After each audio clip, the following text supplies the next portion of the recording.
어느 교회에 까탈스럽고 고집이 세서 다른 사람들과 늘 문제를 일으키는 사람이 있었습니다. 어떤 날도 어떤 일로 인해서 모였습니다. 그런데 그 사람이 특별한 이유도 없이 단지 자기 마음에 들지 않는다는 이유로 그만 그 문제를 반대하고 분위기를 다 깨버린 다음에 집으로 휘하니 가버렸습니다. 그래서 남겨진 사람들은 굉장히 속상하고 불쾌하고 마음이 좀 좋지 않았죠. 그러다 보니까 그 뒤에 남아있는 사람들이 그 가버린 사람에 대한 얘기를 좀 하게 되는 거죠. 소위 말하는 뒷담화라는 걸 하게 되는 거죠. 남은 사람들이 불만을 터뜨리면서 온갖 흉을 다 보고 있었습니다. 거기에 목사님까지 가세해서 같이 흉을 보고 있었습니다. 그런데 그 중에 한 사람만큼은 아무 말도 하지 않고 가만히 앉아 있었습니다. 그래서 목사님이 물었습니다. 김 집사님은 화가 나지 않습니까? 왜 아무 말씀도 안 하고 가만히만 계세요? 그러자 그 김 집사님이 이렇게 대답을 했습니다. 예, 저는 세례 받을 때 평생 남 욕하지 않겠다고 하나님 앞에 서약을 하고 세례를 받았기 때문에 아무리 화가 나도 욕을 할 수가 없습니다. 사람들이 그 말을 가만히 들어보고 목사도 가만히 그 말을 들어보니까 부끄러워지기 시작했어요. 그냥 목사도 가세해서 흉을 받았는데 그 목사가 그냥 망치로 뒤통수를 맞은 것처럼. 그러고 보니까 이 김 집사님이 이 교회에서 신앙생활을 한 40여 년 같이 했는데 그간 누구 하나 흉본 적이 없는 것 같아요. 가만히 사람들이 생각해 보니까. 또 어려운 일이 와도 한 번 불평 한 번 했던 적이 없는 것 같아요. 그래서일까요? 김 집사님은 늘 마음과 얼굴이 평안했어요. 자, 남겨진 사람들은 이제 분위기를 추스려서 이제 계획했던 일들을 힘을 합쳐서 하기로 하고 이제 헤어졌습니다. 근데 여러분 가만히 생각해 보세요. 김 집사님께서 왜 아무리 화가 나도 남 욕하지 않고 흉을 안 보겠다고 했습니까? 왜 안 봤습니까? 세례 때 하나님께 약속을 했다는 거예요. 그렇게 세례 받을 때 하나님 앞에 하나님 이제부터 나 살면서 절대로 아무리 화가 나도 남 흉보지 않겠습니다. 남 욕하지 않겠습니다. 그렇게 했다는 거예요. 하나님께 약속을 했다는 거예요. 그리고 그것을 40여 년 동안 지켜왔다는 것입니다. 어떤 사람은 세례 받는 것을 우습게 가볍게 생각하는가 하면 어떤 사람은 그 세례의 시간을 세례 받는 그 일을 하나님 앞에서 인생의 방향을 결정하는 기회로 사용하기도 합니다. 여러분 세례 받으셨습니까? 그 세례 받을 때 여러분 어떤 마음으로 하나님 앞에 받으셨습니까? 목회자도 마찬가지. 목사 안수를 받을 때 품었던 그 마음, 초심이 흐려지면 목회자로서 하지 말아야 될 일들을 하게 되는 거죠. 교인이 세례 받을 때 하나님 앞에서 처음 먹었던 그 신앙의 초심을 저버리면 이제 그는 신앙인이면서도 신앙인 아닌 것처럼 살게 되는 거죠. 이처럼 세례라고 하는 것은 우리가 하나님 앞에서 뭔가 새로운 삶을 결단하고 새로운 삶을 마음속에 품어볼 수 있는 그런 기회이기도 한 것입니다.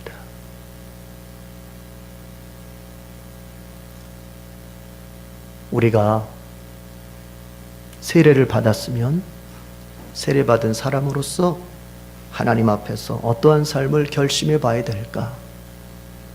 이것저것 다 생각하지 말고 여기 나오는 김 집사님처럼 이제부터 남 흉보지 말고 남 욕하지 말고 내가 그렇게라도 살아야겠다.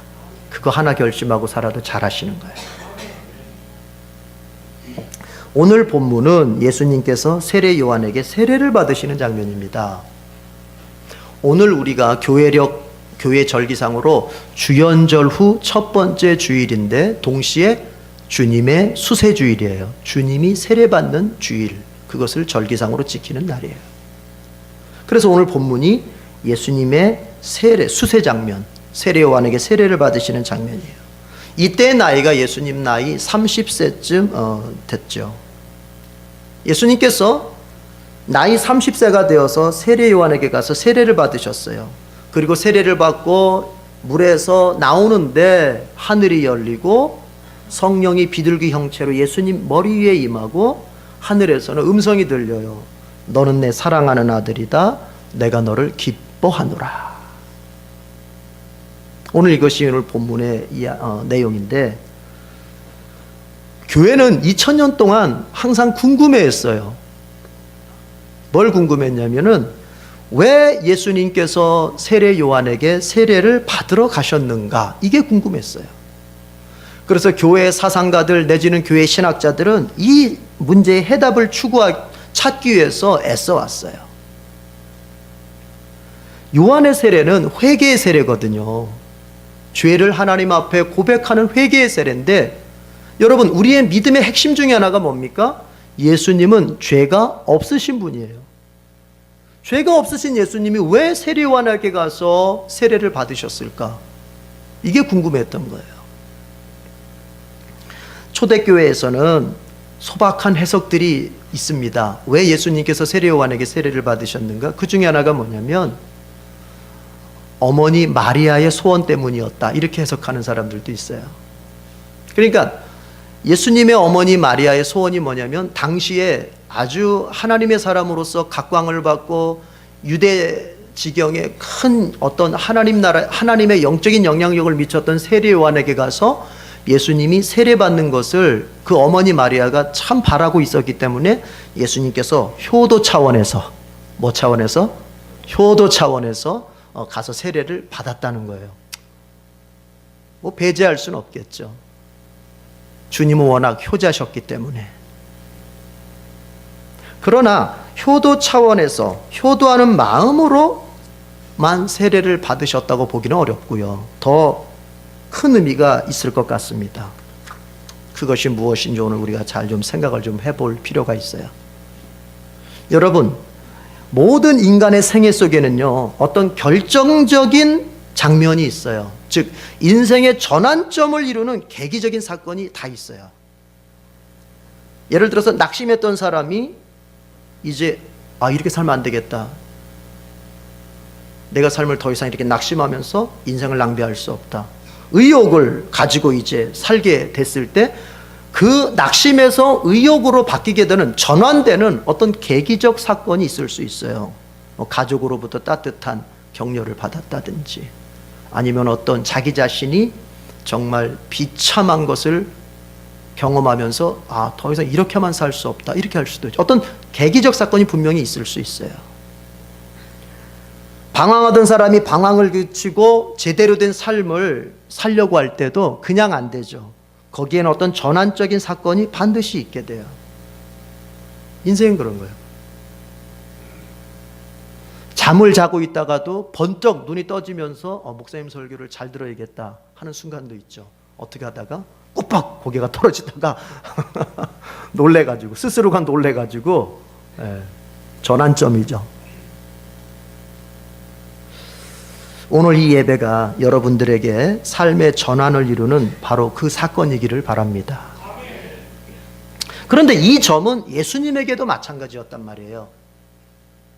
자, 무슨 얘기냐면, 우리 지난번 설교 때 예수님의 12살 때 사건, 예루살렘 성전에 왔다가 부모와 헤어져서 예루살렘 성전에 남겨져 있었던 사건, 그래서 부모는 잃어버린 줄 알고 그 예수님을 찾아왔던 그 사건 기억하시죠? 그 12살 때 사건이 왜 기록됐다고요? 부모가 예수님을 잃어버렸던, 내지는 예수님이 부모와 떨어져 있었던 그 사건 왜 기록했다 그랬어요? 바로 그 12살 때 예수님께서는 자신이 메시아로서 하나님의 보내심을 받은 하나님의 아들로서의 그 자아의식이 깨달아졌다 그랬잖아요. 인식됐다 그랬잖아요.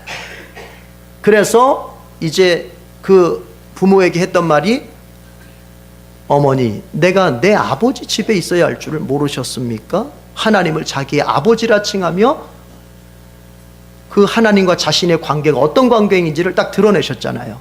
그건 바로 예수님께서 하나님으로부터 보냄받은 메시아요, 하나님의 아들임을 이제 자각했던 그 자각을 보여주기 위해서 12살 사건이 기록됐다고 제가 이렇게 설교했어요. 자, 그로부터 12살로부터 18년이라는 세월이 흘렀습니다. 예수님 나이가 30이 됐어요. 이제 예수님께서는 자기가 하나님으로부터 보냄받은 구원자 메시아라고 하는 것을 자각했을 뿐만이 아니라 이제는 내가 메시아로서의 이 일을 본격적으로 해야 될 때가 됐구나 라고 예수님은 직감하시는 거예요. 30세가 되니까. 지금 예수님 현재 어디 계십니까? 갈릴리 나사렛에서 부모님 봉양하면서 목수의 일을 하고 있잖아요. 그런데 이제 이 사생애를 그치고 내가 하나님 나라를 전파하는 가운데서 영원 하나님 앞에 이 사람들을 구원받게 하기 위해서, 바로 그것을 위해서 내가 보냄받았는데 이제 그 공생애를 시작할 때가 가까이 왔구나. 자, 그런데 문제는 이것을 어디에서부터 시작할 것이냐 하는 것입니다.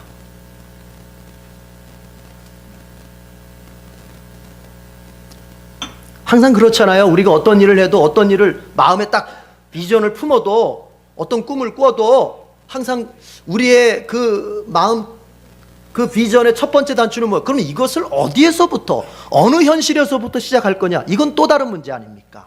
그죠? 네. 그거를 못 찾는 사람들이 비전을 가지고 있어도 개꿈 꾸듯이 날려버리는 거예요. 어디에서부터 시작할 거냐? 내 현실 어디에서부터 이 꿈을, 이 비전을 이뤄갈 것이냐? 이거 중요하거든요. 예수님은 그것을 고민하고 있을 당시에, 예수님이 그것을 고민하고 있을 당시에 이제 세례 요한이 뜨고 있었어요.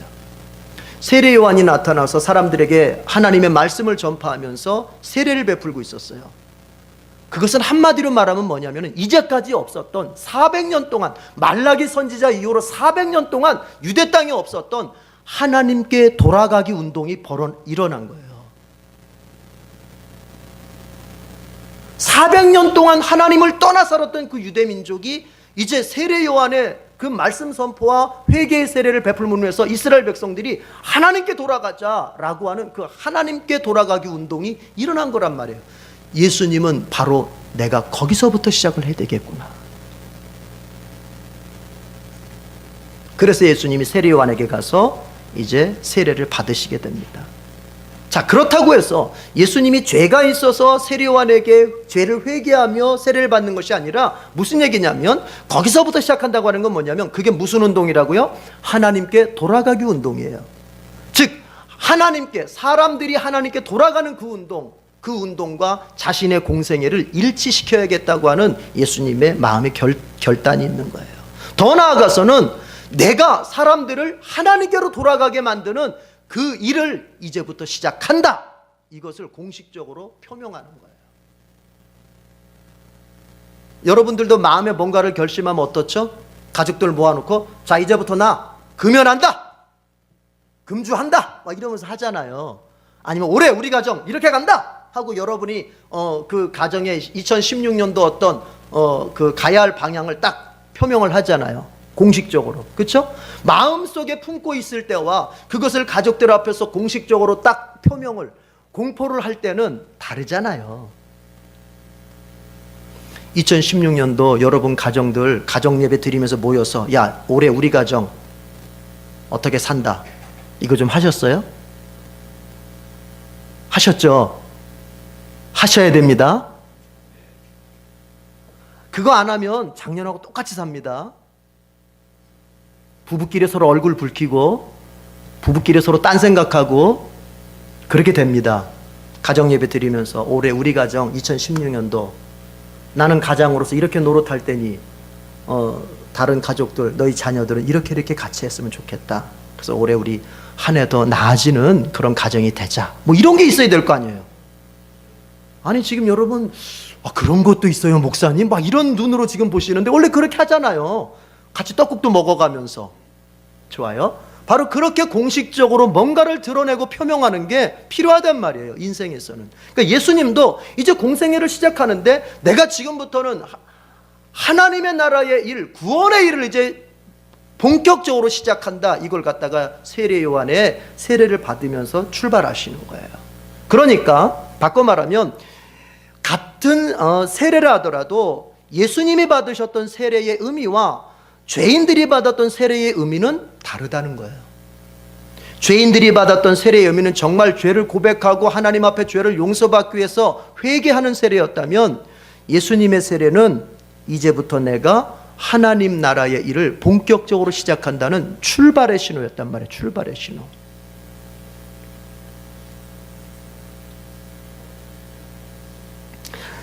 즉 예수님께는요, 세례 요한에게 받은 세례가 인생의 전환점이 되는 거예요. 새로운 삶에 대한 시작이 되는 거예요. 여러분, 여기서 우리는 중요한 교훈을 얻을 수가 있습니다. 우리가 새해를 시작하든 새 삶을 시작하든 뭔가 새로운 일을 시작하든 그 출발점은 어디가 되어야 하느냐? 하나님께로 돌아가는 것으로부터 시작해야 돼요. 내 방향이 하나님을 향하여 있는지부터 살펴보고 이 새해를, 새로운 삶을 시작해야 된단 말이에요. 내 인생의 방향이 하나님께로 가고 있는지를 살펴보고 하고 나서야 다른 나의 인생의 구체적인 계획들이 의미가 있어요. 올해 여러분들 안에 인생에 몇 가지의 계획들이 있을 수 있습니다. 보니까 우리 교인들 가운데서 집도 사는 사람도 있고, 집 이사하는 사람도 있고, 출산하는 사람도 있고, 직장 지금 구하면서 직장을 좀 이직해 보려고 하는 사람도 있고, 다 있습니다. 좋습니다. 뭐 결혼을 하려고 하는 사람도 있고, 좋아요.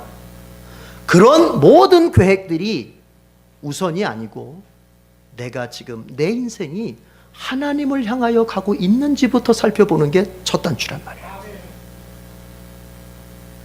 예수님은 바로 세례 요한에게 세례를 받으시는 가운데 우리에게 보여주는 의미는 예수님의 인생의 전환점, 사생애에서 공생애로, 이제 부모를 봉양하며 갈릴리 나사렛에서 몫으로 살았던 삶에서 이제 하나님의 나라를 선교하며 하나님의 나라를 전도하며 사람들을 하나님께로 돌리는 그 구원의 일을 감당하는 그 인생의 전환, 그 전환 출발의 시간에 하나님께로 향하는 그것과 자기를 일치시켰단 말이에요.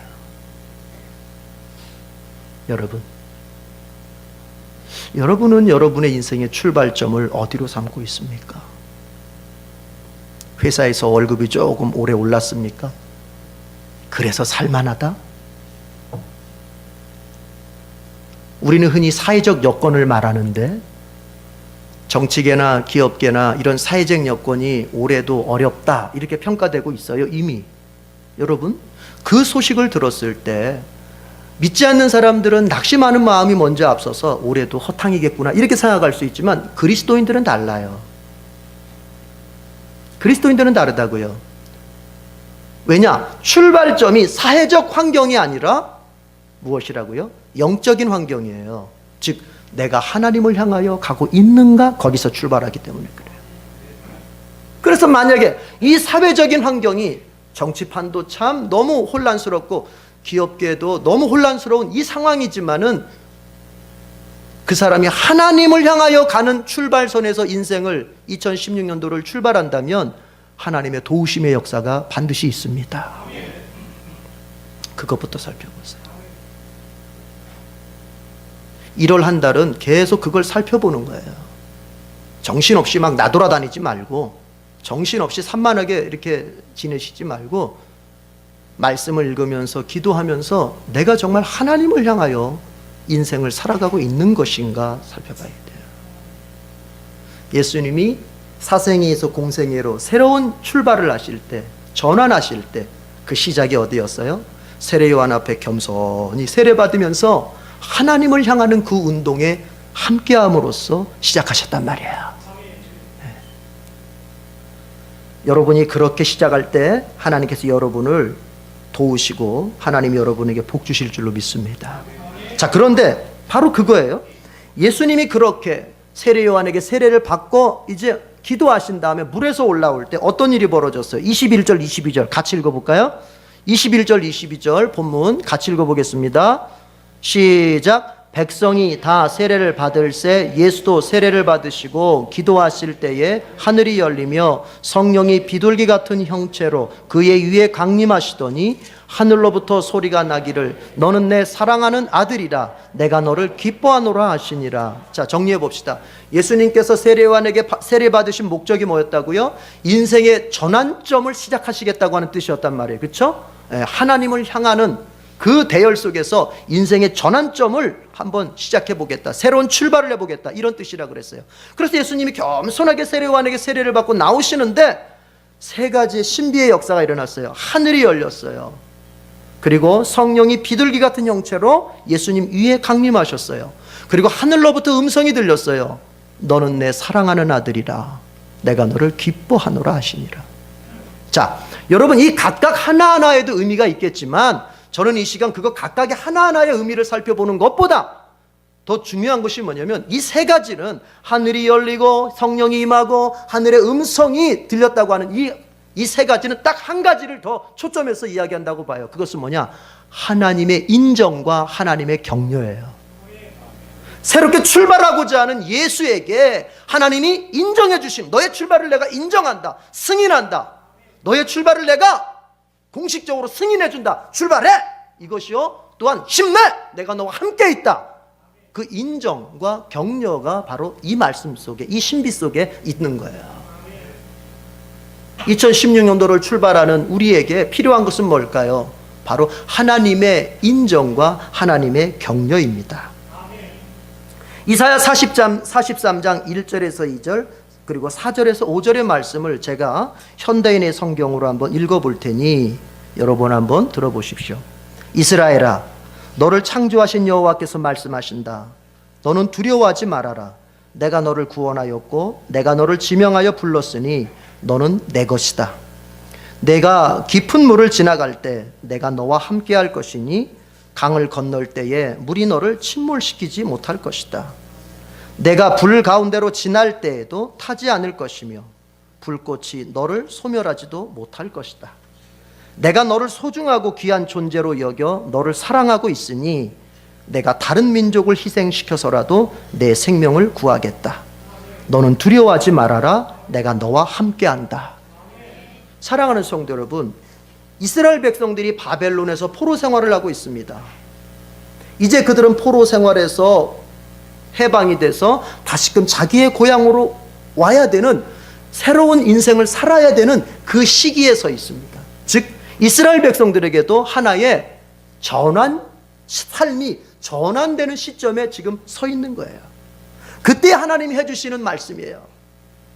바벨론 포로 생활에서 고향으로 돌아와 새로운 이스라엘로 살아가야 할 그 전환의 시기에 하나님께서 하시는 말씀은 뭐냐면 너 두려워하지 말아라. 내가 너와 함께 있다. 인정해 주시고 격려해 주시는 거예요. 네가 지금은 종살이 하고 있지만 내가 너를 구원하기 위해서 다른 민족을 팔아서라도, 다른 민족을 희생시켜서라도 내가 너를 반드시 구원해낼 것이고, 그래서 너를 고향으로 돌려보낼 것이고, 거기에서 네가 평안하게 살도록 만들어 주겠다. 이런 일들을 일어날까? 그럴까? 걱정하지 말라는 거예요. 두려워하지 말라는 거예요.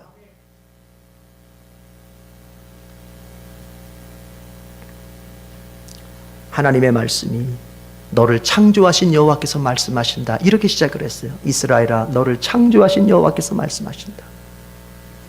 하나님이 인간을 창조하셨다는 말은 모든 인간의 새로운 시작점이 바로 하나님이시라는 말씀입니다. 여러분, 우리는 어떤 사람인가요? 우리의 시작은 어디인가요? 바로 하나님입니다. 여러분, 이것을 알고 나면요, 오늘의 고통도 우리가 이겨낼 수 있어요. 우리의 출발이 사회적 환경, 나의 개인의 가문적 환경에 있지 않고 우리의 출발이, 나의 출발이, 새로운 출발이, 2016년도의 출발이 하나님이라고 믿을 때 우리는 어떠한 고통도 이겨내고 갈 수 있는 거예요. 여러분, 하나님은 어떤 일을 하시는 분일까요? 하나님이 하시는 일이 뭘까요? 이걸 잘 생각해야 됩니다. 하나님이 하시는 일은 뭘까요? 그분은 우리를 사랑하시는 일을 합니다. 그래서 요한일서에서 사도 요한은 아예 이 점을 대놓고 이렇게 표현해요. 하나님은 사랑이시다, 이렇게 얘기하는 거예요. 하나님은 여러분을 사랑하십니다. 인생의 출발점은 바로 이것이어야 합니다. 하나님의 사랑, 이것이어야 합니다. 하나님은 나를 사랑하신다고 하는 그 믿음으로 출발할 때만 우리의 인생은 현실에서 어떤 고난을 만나더라도 다 밀어내고 그것을 이겨내고 나갈 수가 있게 됩니다. 하나님의 사랑에 대한 확신으로 출발할 때 나를 둘러싼 내적, 외적 모든 대적들에 대해서 담대함과 인내를 얻을 수가 있습니다. 하나님께서는 이렇게 말씀하셨죠. 이스라엘아, 내가 너를 구하기 위해서라면 다른 민족을 희생해서라도 내가 너를 구해내겠다. 그것이 신약에 와서는 바로 예수 그리스도예요. 우리를 구원해내기 위해서, 구약에서는 이스라엘을 구원해내기 위해서 다른 민족을 희생시켰다면 신약에서는 죄인인 우리를 구속하기 위해서 다른 민족보다도 더 크신 분, 모든 열방과 민족을 합쳐도 그 가치를 따라갈 수 없는 우리 주님 예수 그리스도를 희생시키면서 우리를 구속해내신 거예요. 바로 그 그리스도의 십자가가 하나님의 사랑의 증거입니다. 우리는 거기서 출발을 해야 돼요. 우리의 삶이 무너졌어도, 우리의 삶이 실패했어도, 우리가 신자이면서도 신자답게 살지 못함 때문에 죄책감이 있어도 또다시 하나님의 얼굴을 바라보면서, 고개를 들고 하나님의 얼굴을 바라보면서 하나님 다시 시작할 수 있도록 힘을 주세요라고 하나님의 사랑을 요구할 수 있는 근거가 무엇입니까? 그 근거가 어디에 있습니까? 그것은 나에게 있지 않습니다. 그리스도의 십자가에 있습니다. 그리스도의 십자가에서 주께서 벌거벗겨진 채로 죽으셨던 그 은혜가, 내 죄를 속하기 위하여 그 많은 피를 흘리시고 물을 다 쏟으시고 죽으셨던 그 은혜가 오늘도 넘어졌어도, 오늘도 실패했어도, 내 삶이 모든 면에서 신자답지 못했어도 다시 한번 고개를 들고 주님 다시 시작할 수 있게 해주세요. 하나님의 사랑의 일을 나를 위해 다시 한번 행해주세요. 이렇게 요구할 수 있는 근거가 바로 그리스도의 십자가입니다. 탕자가 돌아왔습니다. 그럴 때 아버지가 어떻게 했습니까? 두 팔을 벌려 달려가 두 팔을 벌려 그 아들을 안아주고 그 아들의 모든 자녀된 권세를 다시 회복시켜 주셨습니다. 이 용서하시고 받아주심이 여러분 근거가 있어야 되거든요. 그 근거가 뭐예요? 우리의 잘남이에요. 우리가 기도했기 때문이에요. 우리가 봉사했기 때문이에요. 하나님 앞에 바쳤기 때문이에요. 용서하시고 받아주심의 그 사랑이 나에게 미칠 수 있는 근거가 뭐냔 말이에요. 그리스도의 십자가 때문이에요. 그래서 평생 바울은 이 그리스도의 십자가만을 자랑하며 살겠다고 말했던 거예요. 왜요? 오직 그리스도의 십자가만을 근거할 때에 하나님이 나의 죄를 용서하시고 나를 다시금 받아주셔서 내 인생에 새 출발을 할 수 있도록 만들어주시는 그 복이 오직 그리스도의 십자가를 통해서만 내게 주어지기 때문일 거예요. 여러분, 하나님의 용서하시고 받아주심은 우리가 예수님을 믿기로 시작하는 초기에만 해당되는 은혜가 아닙니다. 내가 예수님 맨 처음 믿을 때는 용서하시고 받아주셨다는 것을 믿는데, 신자인 주제에 내가 신자로 살면서 아직도 은근히 짓고 있는 죄, 아직도 넘어지는 신앙의 삶에서 더 이상 하나님이 나를 용서하실 것 같지 않고 더 이상 하나님이 나를 받아주실 것 같지 않은 그 느낌이 들 때가 있어요. 그러나 용서하시고 받아주심의 은혜는 우리 평생에 걸쳐서 일어나는 은혜입니다. 왜 그런가 하면 그리스도의 십자가의 은혜의 근거가 있기 때문에 그런 거예요. 만약에 하나님이 용서하시고 받아주심의 그 은혜가 나를 근거해서 됐다라면, 내가 넘어졌으면 그 은혜도 중단될 것이요, 내가 신앙의 삶에서 실패했으면 그 은혜도 끝났을 것입니다만, 하나님이 나를 용서하시고 받아주시는 그 은혜가 나에게 근거가 있지 않고 그리스도의 영원한 십자가의 은혜의 근거가 있기 때문에 그 용서하시고 받아주심의 은혜 또한 그치지가 않는 것입니다. 바로 거기에서부터 출발을 해야 돼요.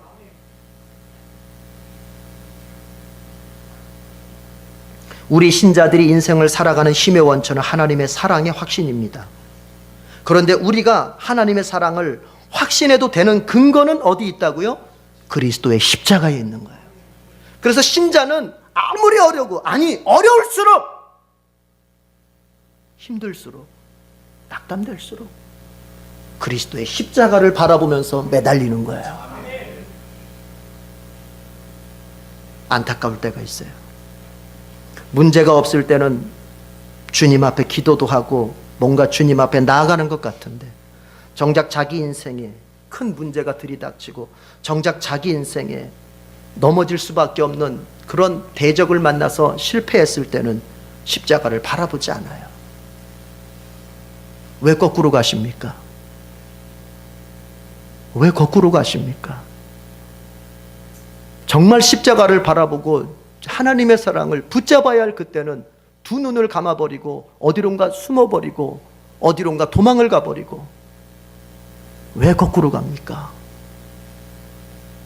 여러분, 그리스도의 십자가는 봉사 잘하는 사람, 기도 많이 하는 사람, 자기 잘났다고 나서는 사람을 위해서 준비된 것이 아니라, 도대체가 하나님을 바라볼 수 없어 그 눈을 들 수도 없이 땅을 쳐다보며 주여 나는 죄인입니다, 주여 나는 정말 아무것도 할 수 없습니다 라고 했던 세리같이 그렇게 고백하는 절망자들을 위해서 준비된 거예요. 그래서 그리스도의 십자가는 절망될수록 바라보는 거예요. 낙심될수록 바라보는 거예요. 막힐수록 십자가를 바라보는 거예요. 그래서 바울이 내 평생의 자랑, 내 평생의 의지, 내 평생의 버팀목, 그리스도의 십자가, 이렇게 얘기하는 거예요. 사랑하는 성도 여러분, 2016년의 출발의 달에 우리는 어디에서 출발하라고 합니까? 예수님께서 세례요한에게 세례를 받으면서 새로운 삶을 공식적으로 시작하셨습니다. 그때 하나님께서 세 가지의 신비의 역사를 통해서 하늘이 열리고 성령이 임하고 하나님의 음성을 통해서 예수님의 출발을 인정, 승인해 주시고, 그리고 출발하시는 예수님을 격려해 주셨습니다. 거기에서 출발해야 돼요. 우리의 출발점은 하나님의 사랑입니다. 하나님의 격려입니다. 이제 그렇게 출발하는 우리 모두가 될 수 있기를 바랍니다. 기도하겠습니다. 하나님 아버지, 진정 하나님께서 우리의 출발을 바라보고 계십니다. 예수님께서 세례 요한 앞에 겸손히 세례받으며 자신의 공생의 시작을 세상 가운데 알리셨듯이, 이제 우리의 삶의 새로운 시작을 2016년도 이렇게 시작함을 우리 자신과 우리 가정 속에 드러냈습니다. 주님, 우리의 출발을 인정해 주시옵소서. 그리고 우리가 출발하는 이 시간부터 이 출발의 도착점인 마지막 그 시간까지 하나님 격려해 주시고 함께 해 주시고 늘 붙잡아 주시옵소서. 그래서 예수께서 정말 그 공생의 기간에 많은 좋은 열매들을 맺으셨듯이 우리의 인생 또한 하나님의 사랑 속에서 좋은 인생의 열매들을 맺을 수 있도록 은총을 내려 주옵소서. 예수님의 이름으로 기도드립니다. 아멘.